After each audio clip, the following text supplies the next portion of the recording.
invitada a esta hora en el informativo del Eje Cafetero.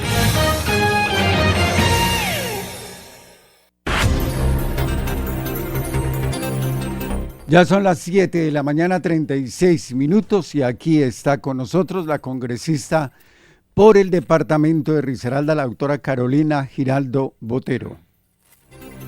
Se trata de Carolina Giraldo Botero, pereirana, historiadora y politóloga, congresista independiente, primera mujer en el siglo XXI que logra llegar al Congreso por el departamento de Risaralda. Su apuesta se fundamenta en cambiar la cultura de la violencia en todas sus formas. Sus principales banderas incluyen la lucha contra la corrupción, la protección del ambiente, la equidad de género, la salud pública y el fomento de la cultura. Actualmente es vicepresidenta de la Comisión Segunda que trata sobre las relaciones internacionales y defensa. Entre el año 2023 y 2024 presidió la Comisión de Equidad de la Mujer del Congreso y la Comisión de Inteligencia y Contrainteligencia. Carlos. Doctora Carolina, muy buenos días, bienvenida al informativo del Eje Cafetero. Muy buenos días, un saludo muy especial a ustedes y a toda la audiencia. ¿Cómo amaneció hoy? ¿Bien? Muy bien, este día tan hermoso con estas montañas aquí que se ven desde la emisora, espectacular. Como dice nuestro compañero Fermín, desde la cabina multicolor se observan las hermosas montañas de Risaralda y de esta sección del país. Y el sol brillante hoy que adorna las montañas que nos rodean, ¿no? Así es. Doctora Carolina, empecemos. Usted ha hecho unas denuncias del tema de Pueblo Rico. ¿En qué consisten esas denuncias? Porque se ha estado escuchando mucho a nivel de medios y de toda esta situación que se registra en Risaralda. Sí, esta es una denuncia grave, es una denuncia que tiene que ver con unas casas, un proyecto de viviendas que se prometió con plata pública para Pueblo Rico, en donde, imagínense, se desembolsó el anticipo del 50%, 1.350 millones, y las casas se empezaron a hacer. El DNP fue, hizo la visita, encontró todo tan mal que decidieron que había que derrumbar lo construido. Se habían gastado nada más 150 millones. ¿Qué pasó con el resto de la plata? En este momento todavía está en el limbo. Es decir, la plata pasó de una cuenta pública a una cuenta privada de un contratista que no ejecutó la obra, que en este momento creemos que todavía tiene la plata. Y en este momento a la aseguradora, porque el contrato fue caducado, a la aseguradora le tocó poner la plata para reponerla, pero en últimas esa plata se desembolsó en manos del privado y yo creo que ahí todavía hay mucho por investigar. No puede ser que las obras quedan sin hacerse y la plata por ahí en el limbo. Habría dos situaciones aquí muy complejas. Los 150 millones de pesos que utilizaron para construir las viviendas que se van a destruir, ¿quién responde por eso, por esa inversión, por esas viviendas que si se van a destruir es porque no están bien hechas, porque no están en un terreno adecuado? Entonces, usted acaba de hacer la pregunta del millón. ¿Quién responde por los 150 millones de pesos que se gastaron allí? ¿Y quién responde por el resto del dinero que resta por ejecutar? Y si lo van a ejecutar de esa manera para después tener que destruir las viviendas que van a construir, eso es una cosa bastante complicada. No, es que esta es una historia macondiana, porque es que las casas las empezaban a construir, las tuvieron que tumbar, porque no cumplían con ninguna norma arquitectónica, urbanística, de nada. Entonces tuvieron que tumbar las casas, pues lo que habían empezado a hacer de casas, porque todavía no había casas. Ahí gastaron 150 millones. Lo que dice el DNP es que debería reponerse todo el anticipo, que fueron 1.350 millones de pesos. Estamos hablando de una cantidad de plata muy grande para un municipio de sexta categoría. Entonces, esa plata del anticipo es la que le llegó al contratista. Y el contratista, pues ahí recibió la plata, se gastó 150. ¿Y qué pasó con los otros 1.150 millones? ¿Y a quién le tocó responder? A la aseguradora. Entonces uno dice, ese no puede ser el rumbo que recorre la plata pública. Usted también ha demandado, ha denunciado, mejor, el hecho de los puentes a las comunidades indígenas. Al fin y al cabo, ¿en qué paró eso? No, esa es que uno se pone, a ver, mi tarea como congresista es hacer leyes, tengo más de 6 leyes aprobadas de autoría propia, 21 con coautoría, y hacer el control político, verificar cómo se están haciendo las obras, verificar la plata que viene a Risaralda. Y entonces me he dedicado a eso. Lo que pasa es que uno se encuentra unas historias... Da tristeza, ¿no? Da grima y da dolor de patria. Totalmente, Sí. totalmente, porque así como en Pueblo Rico, estas casas pues quedaron la gente esperando qué va a pasar, van a hacer otro plan de vivienda, me quedé esperando mi casita. Lo mismo pasó en Mistrató con 2 contratos de la Unidad Nacional de Gestión del Riesgo. Ojo, 2 contratos que prometió Olmedo López, ese señor que hoy está, que ya confesó, es decir, ya hoy podemos decir que es un corrupto por lo del tema de la Unidad de Gestión del Riesgo en La Guajira. Resulta que esto no solo fue en La Guajira, fue en varios departamentos, incluido, creo yo, Risaralda, y ese es el capítulo que yo quiero que se descubra ante la opinión pública. Son 2 contratos, uno para puentes en áreas indígenas y otro para ollas comunitarias, es decir, comida para la gente que había sido damnificada de una ola invernal. En el caso de los puentes,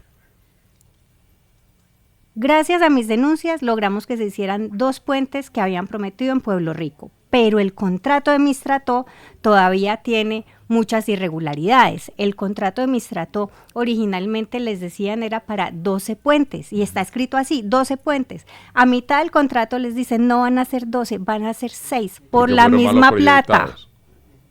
Fueron mal proyectados. Dicen que fueron mal proyectados, pero por la misma plata, es decir, así de mal proyectados, y hoy en día no hay uno en pie. Entonces, ni 12, ni 6, ni uno. Mistrató está en este momento perdiendo esa pelea, nosotros por supuesto insistiendo en que esas obras se hagan. Por allá alcanzaron a llevar unos bultos de cemento y unas cosas, pero en realidad las obras todavía no han avanzado.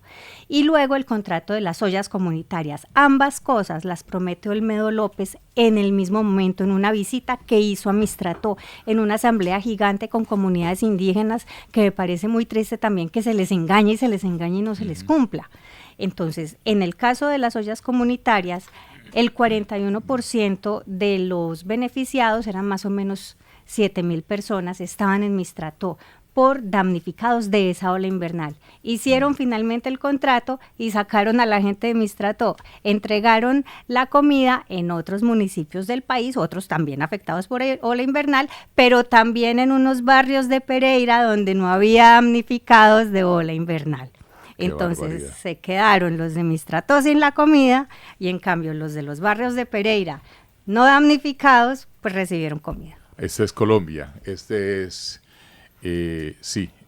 nuestro país, así se ha manejado, así se vende, así se negocia y así se maneja nuestra patria. Realmente que cada día nos da mayor grima esa situación. Doctora Carolina, ¿perdemos las esperanzas del traslado de San Mateo y del Gran Parque para Pereira? ¿O qué? Pues en este momento eso está complicado porque con la decisión de... No hay decisión política, no hay una voluntad política del ministerio, ¿no? Recordemos la historia. Primero el presidente Petro, así como el presidente Duque Santo. y el presidente Santos, o sea, habíamos 3 presidentes que en campaña vienen, dicen una cosa. Una promesa que hicieron. Una promesa, Petro la firmó en un documento, yo tengo el original de ese documento, donde se comprometía al traslado del Batallón San Mateo y dejar entonces un gran parque para Pereira. Miren lo que está pasando hoy en orden público en el departamento.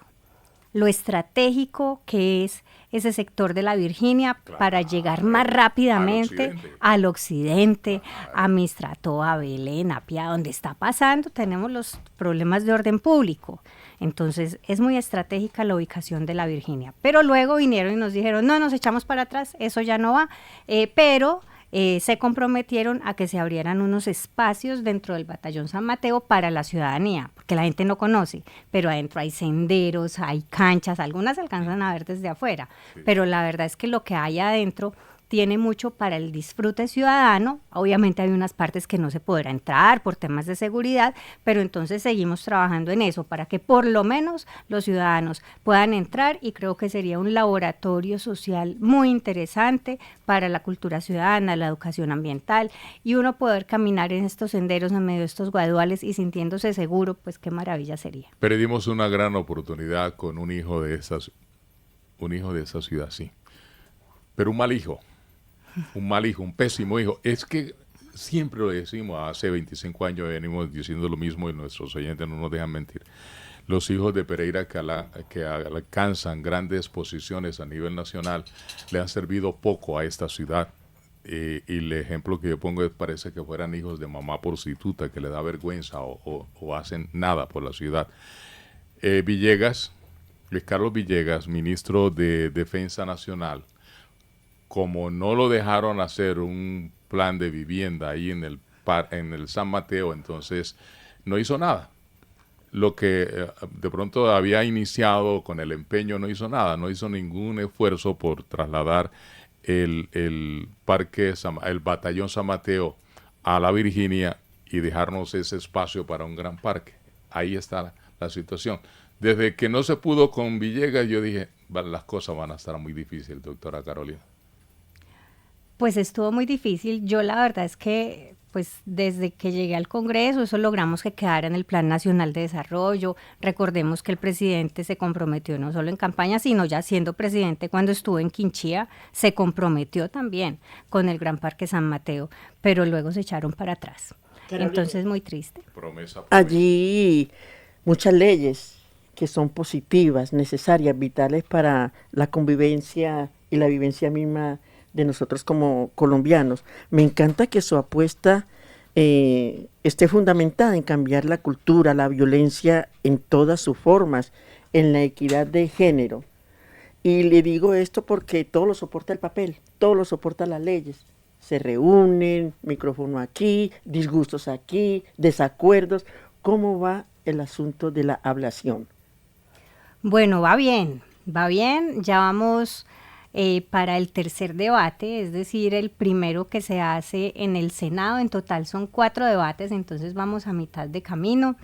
Este es un proyecto de ley que surge aquí en Risaralda, precisamente en el trabajo conjunto con mujeres de la comunidad en Verá, que me manifestaron que ellas tienen la necesidad y quieren erradicar la mutilación genital femenina o la ablación en sus comunidades, algo que se descubrió aquí en Risaralda en el año 2007, sale a la luz pública. Antes se sabía que existía, pero ahí sale a la institucionalidad, pero que quisiéramos que se pudiera hacer ese proceso pedagógico, ese proceso liderado por ellas mismas, para que finalmente se tenga la comprensión de qué es lo que pasa.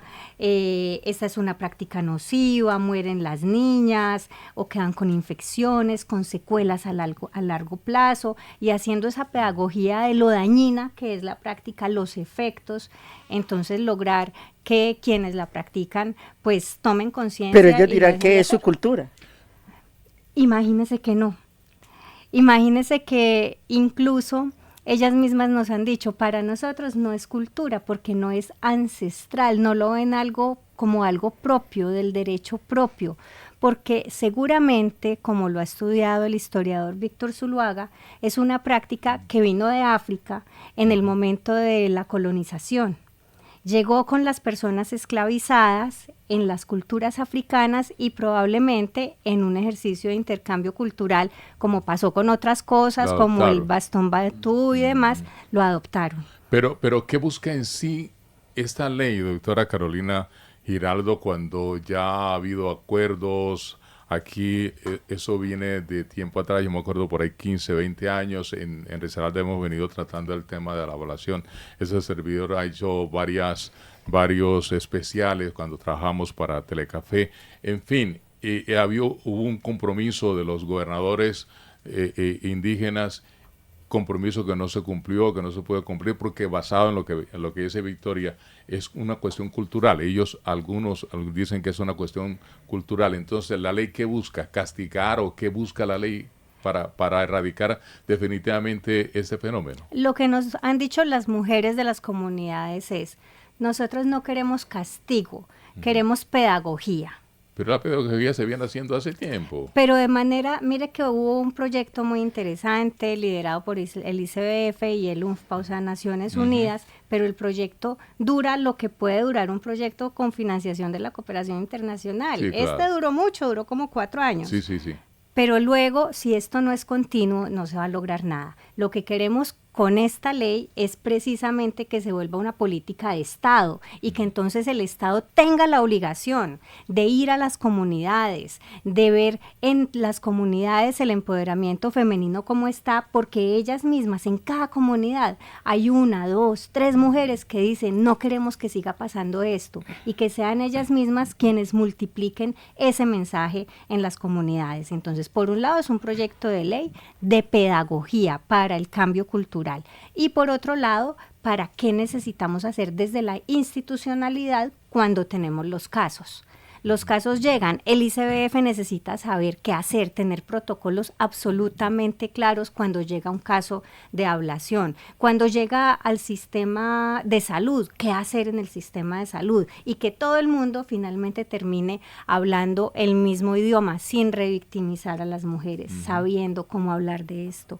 A veces ellas han conocido, esto sucede cuando son muy bebés, entonces han conocido su cuerpo solo de esa manera. Imagínense que entonces, por otra razón, a los 11 años van al médico por desnutrición, por una enfermedad, y en la revisión general el médico se da cuenta qué debe hacer ahí el médico, le debe contar, a quién le debe contar, cómo se aborda el tema, porque de todas formas para las mujeres cuando se dan cuenta, esto me pasó a mí, pues también genera pues una afectación incluso psicológica. Doctora Carolina, usted que hace parte de la Comisión de Relaciones Internacionales y que la conocemos como una congresista ecuánime, ¿cómo ve el tema de la desertificación de Colombia por parte de los Estados Unidos en la lucha contra las drogas acá en Colombia?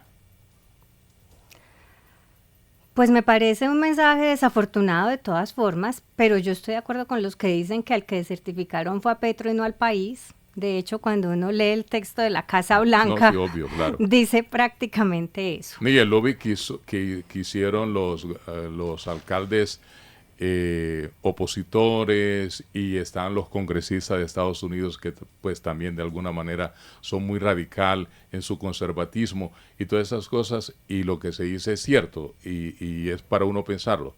Desertificaron no a Colombia sino a Petro.